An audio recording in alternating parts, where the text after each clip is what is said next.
ये आकाशवाणी जयपुर अजमेर है। अब आप रितिका गुप्ता से भरतपुर जिले की चिट्ठी सुनिए। इसके लेखक हैं शिव कुमार वशिष्ठ। दिसंबर में प्रदेश में होने जा रही rising Rajasthan global investment summit के संबंध में पिछले दिनों जिला कलेक्टर ने बैठक ली। इस दौरान जिले में निवेश को बढ़ावा देने से संबंधित मुद्दों पर चर्चा की गई। बैठक में विभिन्न क्षेत्रों के उद्योगपतियों सहित कई विभागों के अधिकारियों ने भाग लिया। केंद्रीय कौशल विकास और उद्यमशीलता मंत्री जयंत चौधरी पिछले दिनों भरतपुर प्रवास पर रहे। इस दौरान उन्होंने कौशल रथ को हरी झंडी दिखाकर रवाना किया। इस अवसर पर आयोजित समारोह को संबोधित करते हुए उन्होंने युवा और किसानों के लिए केंद्र सरकार की योजनाओं के बारे में जानकारी दी। इन रथों के माध्यम से शिक्षण संस्थानों में कुशल प्रशिक्षकों द्वारा कौशल प्रशिक्षण दिया जा रहा है। देवस्थान विभाग के आयुक्त वासुदेव सिंह मालावत ने पिछले दिनों भरतपुर के मंदिरों की व्यवस्थाओं का निरीक्षण किया। इस संबंध में उन्होंने अधिकारियों को आवश्यक दिशा निर्देश दिए। उन्होंने मंदिरों में चल रहे विकास कार्यों का भी अवलोकन किया। इस दौरान श्री मालावत ने वरिष्ठ नागरिकों और दिव्यांगजन की सुविधा के लिए रैंप बनाने के निर्देश दिए। बीते दिनों गृह राज्य मंत्री जवाहर सिंह बेढ़म ने भरतपुर सर्किट हाउस में जन सुनवाई की। इस दौरान उन्होंने जिले भर से आए लोगों की बिजली, पानी, सड़क सहित अन्य बुनियादी सुविधाओं से संबंधित समस्याओं को सुना और उनके जल्द निराकरण के अधिकारियों को निर्देश दिए। युवा और खेल विभाग के शासन सचिव नीरज के पवन ने भरतपुर में संभाग स्तरीय खेल अधिकारियों की बैठक लेकर विकास कार्यों की समीक्षा की। उन्होंने लोहागढ़ स्टेडियम का निरीक्षण किया और खिलाड़ियों की सुविधाओं को ध्यान में रखते हुए प्रस्ताव बनाकर विभाग को भिजवाने के निर्देश दिए।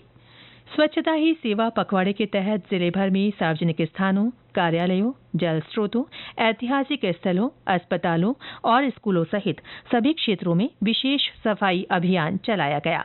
लोगों में स्वच्छता की अलख जगाने के लिए कई गतिविधियां हुई। मैराथन, साइकिल और बाइक रैली के अलावा पोस्टर, रंगोली, चित्रकला और निबंध प्रतियोगिता के आयोजन हुए। इस दौरान सिंगल यूज प्लास्टिक का उपयोग नहीं करने की शपथ भी ली गई। सामाजिक न्याय और अधिकारिता विभाग की ओर से समाज कल्याण सप्ताह के तहत जिले भर में कई गतिविधियां आयोजित हुई। इनमें बुजुर्गों का सम्मान, अपराध सुधार कार्यक्रम, विचार गोष्ठी, नशा मुक्ति, महिला और बालिकाओं के कल्याण के लिए सरकार की विभिन्न योजनाओं की जानकारी देना शामिल है। इसके साथ ही आमजन में जन जागृति लाने के उद्देश्य से रैलियां निकाली गई। विशेष योग्यजन को सहायक अंग उपकरण भी वितरित किए गए। विधिक चेतना शिविर लगाकर महिला सशक्तिकरण, दहेज प्रताड़ना और भ्रूण हत्या को लेकर बनाए गए कानूनों के बारे में जानकारी दी गई। इस दौरान सांस्कृतिक कार्यक्रमों के भी आयोजन हुए। पशुपालन विभाग की ओर से भरतपुर में 21वीं अखिल भारतीय पशु गणना को लेकर पशु प्रगणकों और सुपरवाइजरों को प्रशिक्षित किया गया। इस दौरान घर घर जाकर प्रत्येक पशु का डेटा लेने, ऐप के माध्यम से पशुओं की गणना करने और पशुओं के स्वास्थ्य की जांच तथा उनके उपचार के बारे में जानकारी दी गई। विश्व पर्यटन दिवस पर जिले में देशी विदेशी पर्यटकों का परंपरागत रूप से स्वागत किया गया। इस दौरान सभी राजकीय संग्रहालयों और केवलादेव राष्ट्रीय उद्यान में पर्यटकों को निःशुल्क भ्रमण कराया गया। इस दौरान लोक कलाकारों ने सांस्कृतिक कार्यक्रमों की प्रस्तुति दी। राष्ट्रपिता महात्मा गांधी और पूर्व प्रधानमंत्री लाल बहादुर शास्त्री की जयंती को जिले भर में श्रद्धा भाव के साथ मनाया गया। इस दौरान उनके चित्रों पर माल्यार्पण कर उन्हें नमन किया गया। जिले भर में इन दिनों शारदीय नवरात्र की धूम है। घरों और मंदिरों में मां दुर्गा के विभिन्न स्वरूपों की पूजा अर्चना की जा रही है। बयाना के झील का बाड़ा स्थित कैला देवी मंदिर में लक्खी मेला भर रहा है। भरतपुर में रामलीला महोत्सव का भी आयोजन किया जा रहा है।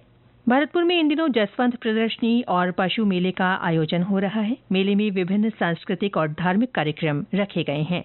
पशुओं की प्रतियोगिताओं के साथ ही कई खेलकूद प्रतियोगिताएं आयोजित की जा रही हैं। इस दौरान केंद्र और राज्य सरकार की विभिन्न जन कल्याणकारी योजनाओं से संबंधित प्रदर्शनी भी लगाई गई है।